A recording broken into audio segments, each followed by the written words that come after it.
So welcome to Dawn of a New Era podcast. So excited to have you here on the private island. Thank you very much. Who knew that we could have a private island in Lancaster? Exactly. And I only met you a week ago. But did? I feel like I know you already. That's so kind. Same. But I know that there's so much that you've done and you always shy away from your achievements. So I really want to explore the life and times of Susie. But let's go back, because anybody who's obviously following you, they probably know a little bit of your background. But let's assume we've got some listeners that don't know anything about Susie. So where did it all start, Susie? And you can choose from where you want to start. Okay. So I had a wonderful upbringing, and I think that was a real solid base for me. And really hardworking parents. My mum worked for the Ministry of Defence. My dad was a professional boxer, artist. And I've always watched the two of them sort of help each other when times have been hard. And it actually turned out that my mum ended up being the breadwinner. And she's extremely fierce and she's very, very strong. And I think I always used to take that the wrong way. And now I just see why she is the way that she is. From a very, very early age, I always wanted to be an air stewardess. I just knew at maybe 4 or 5, I knew I wanted to be an air stewardess. And I was so focused on that. And on my year 6 leavers book, you see everybody just say, I see you on the airlines. And then as soon as I could be an air stewardess at 18, so there was various sort of hotel jobs and things like that before, I started applying for the airlines. And yeah, had a really nice career on the airlines as well. So I think that was wonderful. And at the same time, I met my now husband. And yeah, things have sort of gone from there. So I always look back at that actually and always remember that I was so focused on that. I knew I wanted it and it happened. And I just think, like you were saying before, if you've got laser focus on wanting something, you do anything to make it happen. So yeah, that was how it started. Yeah, it's all about conscious alignment, isn't it? And really kind of leaning into it. And we were saying before that when you're a child, when you really want something, you pull out all the stops and you get it. And it's the same in adult life. So you started work, obviously, on the airlines. Which airline were you on? Monarch. Okay. Does anyone remember Monarch? I do, absolutely. Yeah, it was such a great airline. Yeah, really, really high standards. Ran by the Italian mafia, actually.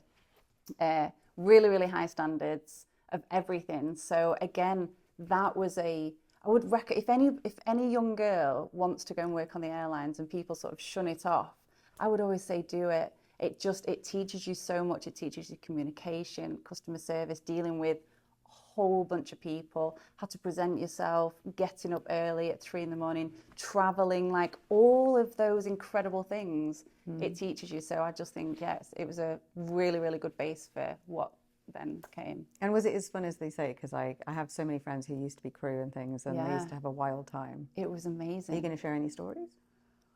I mean, it was very tame because as soon as I started on the airlines, I'd already met my husband. So there was no wild stories. Although I think in his head, every time I used to do a long haul, I'd have, captain on one arm and first officer on the other, lying on a beach somewhere.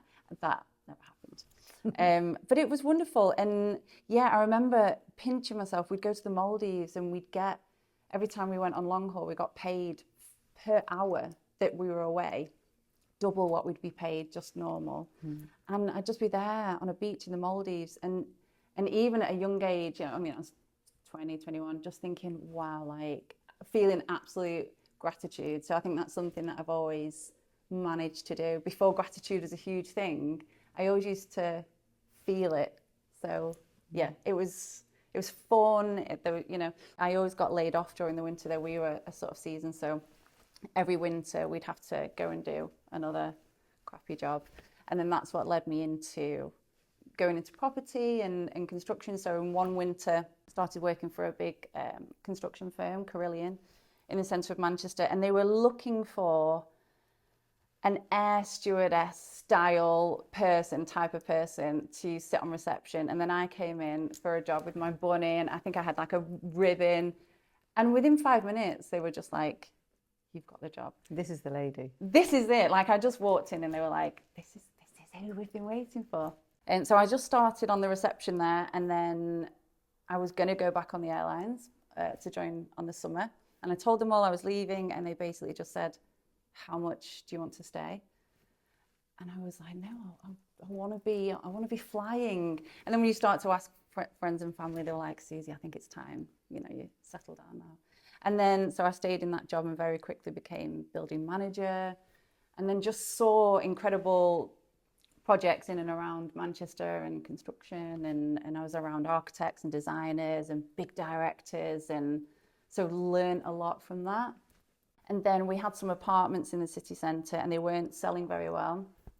So my manager gave me the company credit card, and she just said, Susie, go out and just buy a load of stuff and stage these properties, these apartments that aren't selling. And I didn't really know what staging was, but I went out and I got loads of bits and bobs and cushions and throws, and we hired in a load of furniture.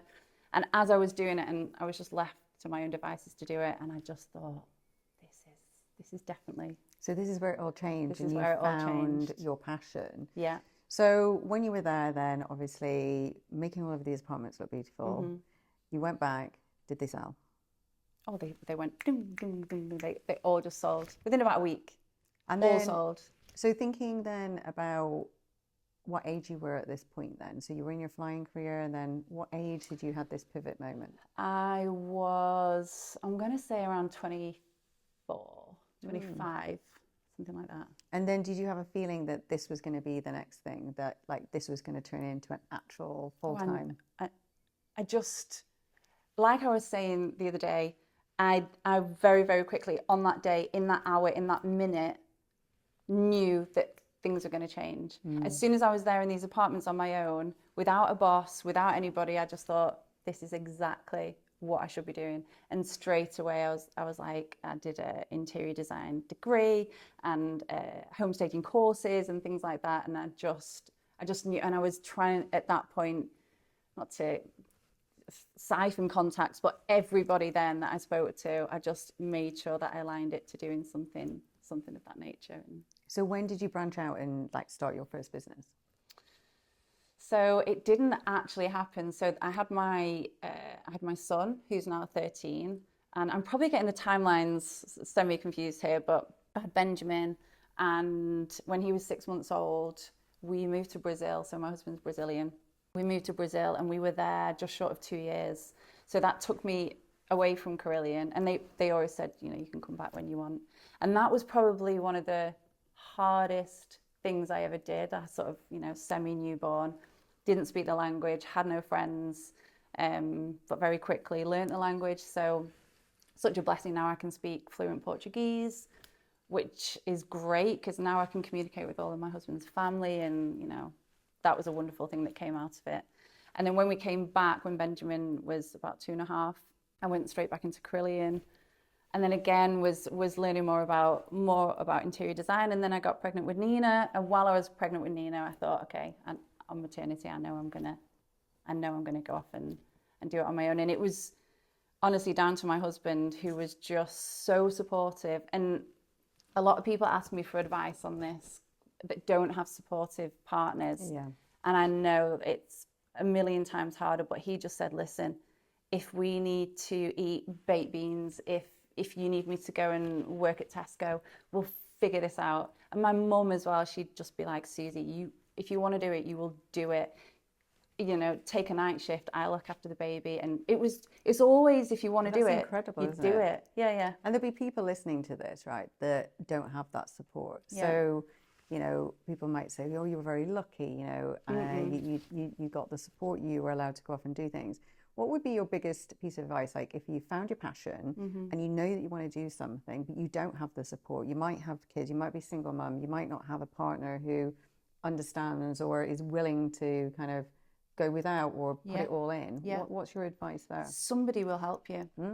And people are scared to ask and scared to talk to people, and they're scared to talk to people about their dreams and their goals. And, something I have to do, and I'm sure we'll come on to this now in my current role, we raise a lot of finance. I've raised over $500,000 in private finance, and this is only since last year.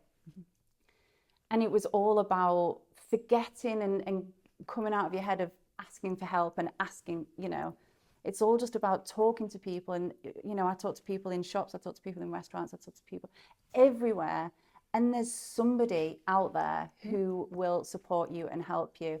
And it doesn't always have to be financially. It could be, you know, say it is somebody with a baby and they don't have the support. They never know if they might talk to somebody who runs a nursery and says, do you know what, I believe in what you're going to do.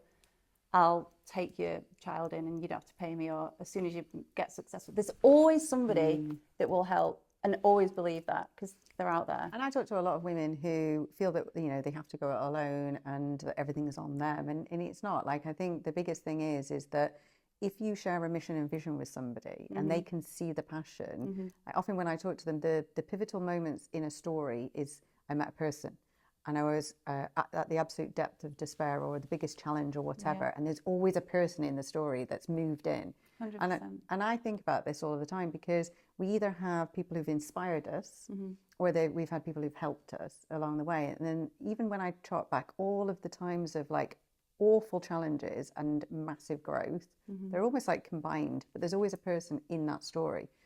Who outside of your family has been like the biggest inspiration for you, or someone that you've admired or helped you along the way?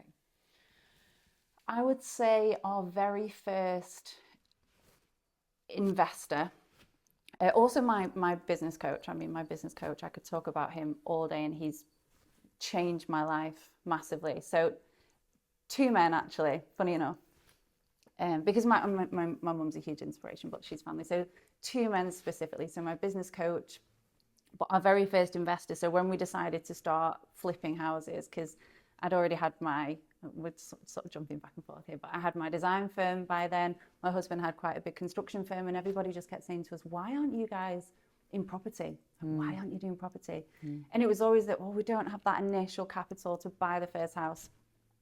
And again, just talking to people, and we had a good friend, wealthy friend, and he just said, guys, I believe in you.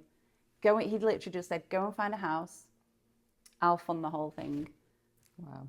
And we were like, and that was just through talking and sharing our vision. And so my husband found this house, and I think it was 97,000, and we went, we said, here are the comps, and he just said, okay, and just transferred the 97,000. He said, I don't want anything. I don't want any interest. Here you go. Do well, guys. Wow, that is incredible, isn't it?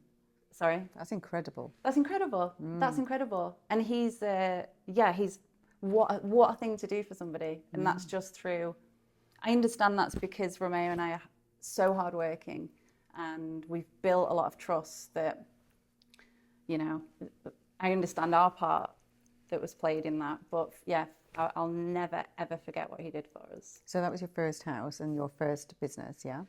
That was, so we already had our businesses. So I had an interior design firm, Romeo was in construction, but we wanted to start getting into property, so doing flips and being property developers. So that's how that started. And then we sold that one, made a good profit. He's now stayed our investor, and now obviously we do give him a really good return on his money. But that was the start, and then it just rolled from there.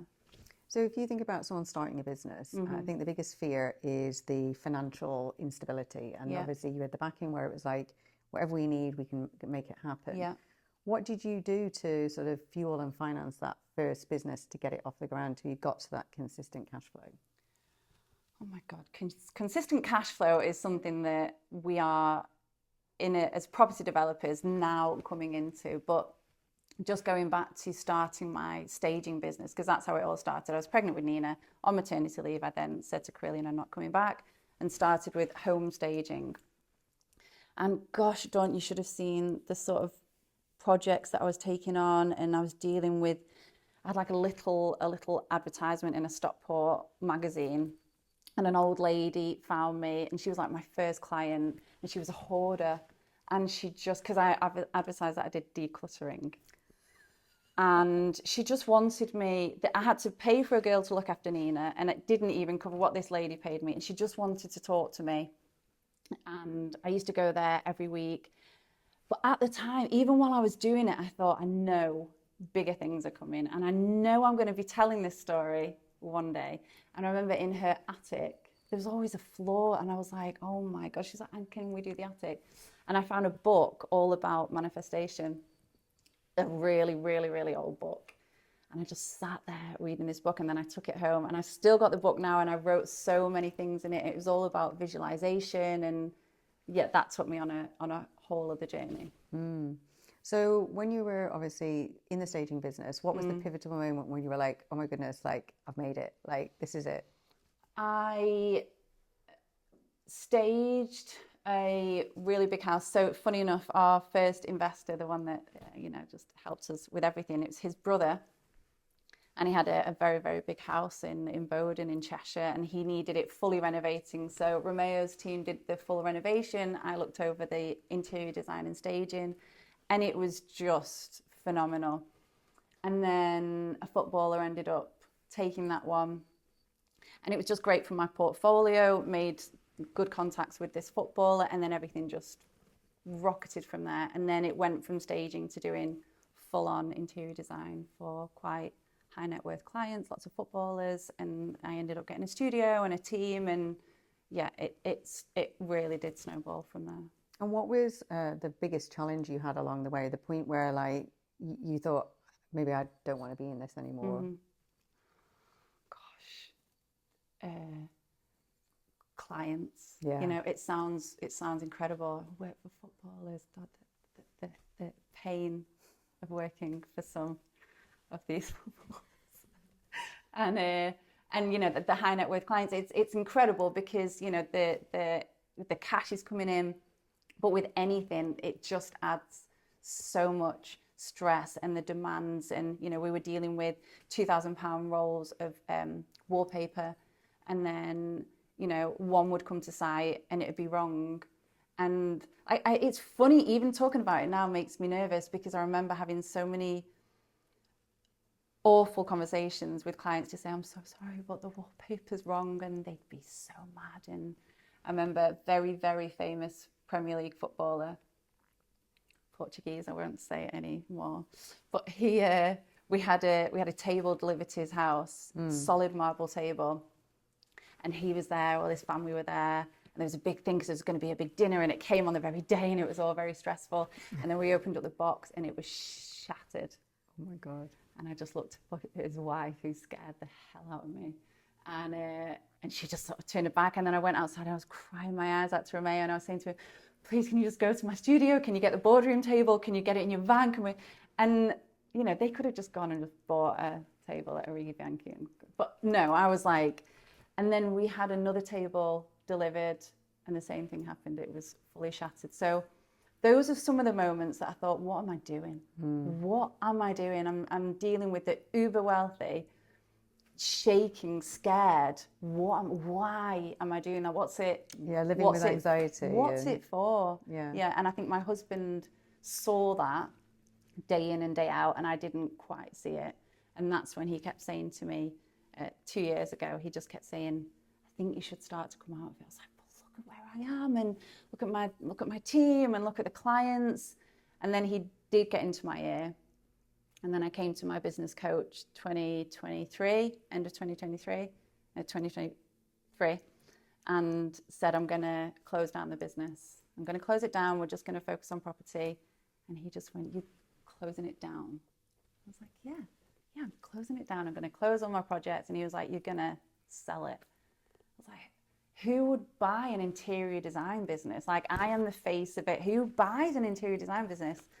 And very long story short, I don't know whether we should go into that, but it was bought, and yeah, it was that was quite stressful, but such an achievement. Selling's never, as I think some people expect. I've gone through lots of sales with clients, and it's a process.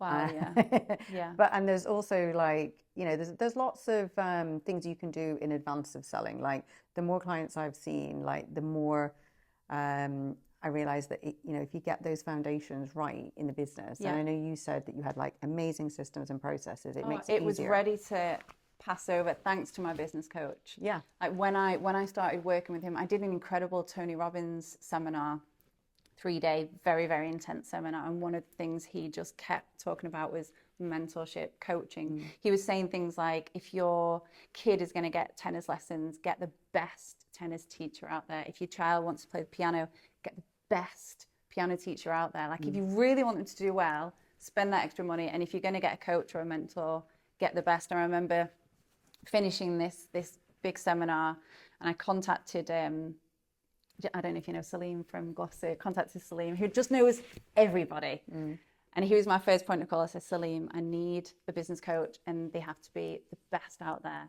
And he just replied with my coach, Carl Morris, and he just put Carl Morris. And I was like, okay. And yeah, Carl really took my business, which was almost like just like playing interior design, and he made sure that it was a business. Systemized business. Fully systemized. And, you know, I know we were talking about feeling comfortable. There was a time it got so perfect and good. And I'd have a session with him. I said, Carl, I just feel it's too comfortable. And he said, okay, well, let's set another goal. Set a goal to go and speak somewhere. And I was like, he was like, no, set that scary goal, because then you've got something else to focus on. So it was a systemized business that was ready to just hand over. So yeah, I always say that to all my girls now who do interior design, and I always say, where are you going with this? Do you want to do interior design for the rest of your lives? Because they complain about things. I said, start getting everything into process now, all your systems, and think about when you're going to sell it. And I think that's good, and they're starting to really think about that now. Yeah, and the thing is if you get all of the process in early, it's not just for the sales, it's the fact that everything feels more in flow, everything's easier. Oh, for sure. Clients are happier, employees are happier. Yeah. So you've done really well, obviously, in business, and you're now into your full-on property development side of things. So tell us a little bit about that and where you see that going. Okay. The great thing about what we're doing in all of my background is that we've started full pelt with property development with a very business-like mindset. And I know a lot of property developers it's very willy-nilly, and they're not quite sure of any strategy. But from day dot, both myself and my husband, because we're in this together, we had roles and responsibility. We set meetings with each other. We've got a whole strategy planned for the next 5 years, and that's really it's happening. So it's just wonderful, and it's wonderful waking up and not worrying about the clients and the stress. It comes with its own stresses. Yeah, sure. Although we're sort of not allowed to use that word at home. I never feel stress. It's a really funny one. I was talking to somebody the other day, and my aura ring says different. My aura ring says I'm constantly in stress mode, but I really don't feel it. It was actually at dinner on Thursday, we were talking about this. When I first met you properly in person.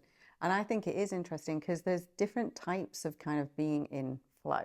Yeah. And there's types that we enjoy, and then that's a positive, like, you know, dopamine hit, and then there's others that put us into obviously the cortisol. Yeah. So I think the thing is our bodies like being in high activity, and that doesn't mean necessarily it's a bad stress.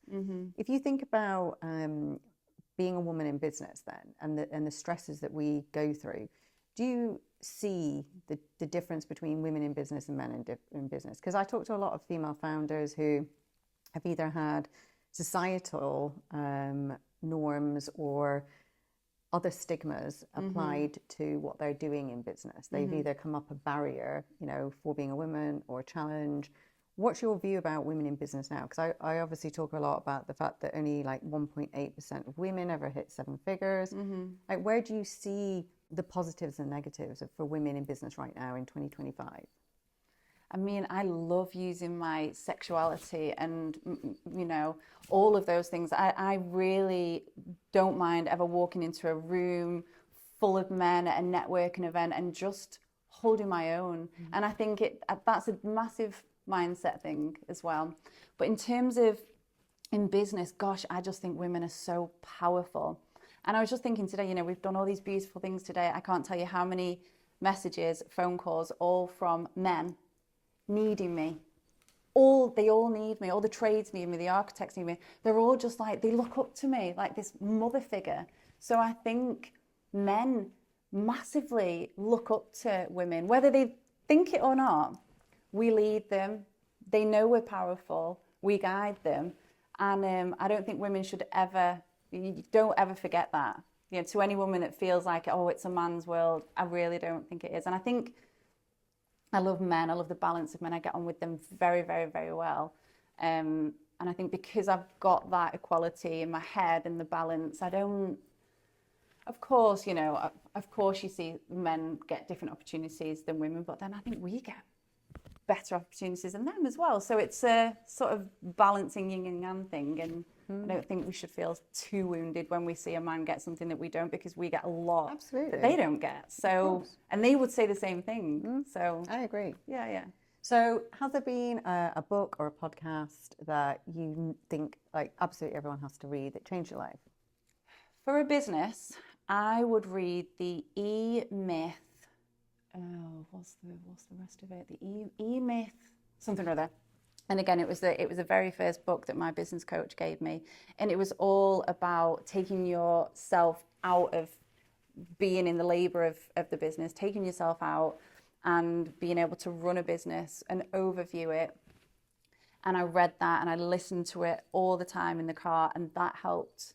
I think I know what you mean. It's about stepping up as a true CEO, isn't it? And it's how a business comes a business. Yeah. And I like, I can't think of the end of it, but we'll put it on the The show E-Myth notes. something or other, yeah. It's very, very, very good. It's very good. And it's also about finding, you know, yes, if you are the CEO, but what do you really enjoy doing? You know, I really didn't enjoy doing the accounts. I didn't enjoy that much doing the sales side of it, although I could sell what we do very well. I'm extremely creative, so it was all about delegating and really stepping into what you're good at, not trying to wear all of the hats. And I think that whole delegating word is being used a lot more now, which is super cool because it's crucial. It's crucial. Absolutely. Gifting and empowering others to do things that they are good at. I love that. Because I always I'm talk about gifting you this. this responsibility. I'm gifting you this because you love it, and I Yeah. don't. And I said to you before that if something stays on my to-do list, I either have to delegate or declutter. So share with us then what your embarrassing story is, because I always ask my guests to share something, and it has to be juicy, Susie. It has to be juicy, and I know you've got stories. I'm really struggling with this one. And you threw this at me at the beginning, and I'm thinking, what's my embarrassing story? Dawn. I don't know. Okay. I'm just thinking about what somebody said about. God, can't believe I love the fact that you're so embarrassed now. I love it when someone gets the cringe just before the story. Then we know it's going to be a good story, so just go for it. Say it. I think when I was flying, and we were coming back from a long haul, and it was my friend and I on the trolley, and we were taking drinks, and I had like a really bad cold or something that happened, and she made me laugh. And as I laughed, like all this snot from my cold just came pouring out of my nose into the money tray, which then she was just laughing at, and all the passengers saw. And yeah, that's my only real time that I remember was so embarrassing, but hilarious at the same time. I think maybe I just deal with things well, and I always just laugh it off. I think even if I've fallen or whatever, I can laugh it off. But I can relate. I definitely have a funny airline story. oh, tell me. It's bad. I don't think I get through the full story. I'm gonna save that for the white party this evening. Cool. And I will definitely fill the listeners in later. But for some of the girls who are watching, they will know my story of trying to leap over somebody on an EasyJet flight. And just let's say I didn't complete the leap, and Over a chair or over a man. Oh my God. Yeah, over a man. And obviously my 6'2" partner made it look really simple, so I tried to emulate it. But when I leapt, I landed. I didn't go over. Straddled. Oh no. And got legs stuck under armrest, either side, lodged, couldn't get out. And the man woke up as I was writhing. Yeah, it was a bad story. But there's plenty of those. Oh, I love that. I have a stream of them. So, as your parting gift then for our listeners, what would be like the one thing that you would just want women or anyone in business to remember when, sometimes, life is a bit challenging? What's your piece of advice you'd like to gift? that it always works out. Yes. It's the most simple thing, but it always works out. And I think if you just keep that in your head, it'll work out. It'll be fine. Yeah. And then you just have this absolute faith. And, you know, we were talking about religion and things like that. I'm not personally very religious, but I believe in a higher power. And I know people with religions have so much faith that they just know that they're in the hands of something. And yeah, I would always just say that it'll work out. It'll work out. And there's always been times, like I've spoken to lots of people this year who've had really challenging times in business, and I've almost kind of like cathartically burnt the business to the ground and started again. But like 6 months later, they've said like, this is the best business I've ever built because they're learning. Yeah. And I think sometimes we've just got to remember that, you know, in business, things aren't personal. So when things change, like team, or it could be, you know, a deal doesn't go to plan. It's kind of like it's meant to be. And sometimes we push quite hard, don't we? Because we feel that we want it right now. Yeah. But it just means that we're just meant for a different trajectory. For sure. So how can people follow you, Susie, and see the journey of the property development? So my Instagram handle, which I use more than LinkedIn, although I should really do more on LinkedIn, is RSBN, which is Romeo, Susie, Benjamin, Nina. RSBN Developers. And that's it. That's how you can find us on Instagram. And I always try and do as many stories as possible and uploads and things like that. So that's where you'll find me. Well, thank you for Thank coming in you. today. My first podcast. Oh, amazing! I did not know that. Yes, my first one. And we get to go on a private island, have a white party, private chef. It's a and pretty a glass of cool. beer. It's a pretty cool first podcast. Thank you. Amazing. Thank you.